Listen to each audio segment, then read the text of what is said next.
Champion ટ્રોફીની final મેચમાં New Zealand સામે team ઇન્ડિયાની જીત થતાં હાલોલ 4 રસ્તા પર લોકો ઉતરી આવી હર્ષોલ્લાસ સાથે વિજયને વધાવ્યો હતો.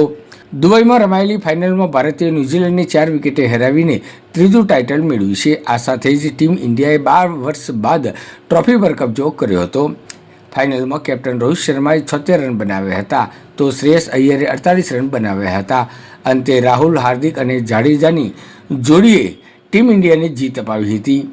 ટીમ ઇન્ડિયાનો ચેમ્પિયન ટ્રોફીમાં વિજય થતાં હાલોલ ખાતે વિજય ઉત્સવ મનાવવામાં આવ્યો હતો, જેમાં હાલોલ બસ સ્ટેન્ડ 3 રસ્તા પાસે ફટાકડા ફોડી ડીજેના તાલે હાલોલવાસીઓએ ચેમ્પિયન ટ્રોફી 2025માં ટીમ ઇન્ડિયાનો વિજય થતાં મોટી સંખ્યામાં લોકો ઉપસ્થિત રહી વિજય ઉત્સવ મનાવ્યો હતો, જેમાં ડીજેના તાલે લોકો મોડી રાત સુધી ઝૂમી ઉઠ્યા હતા.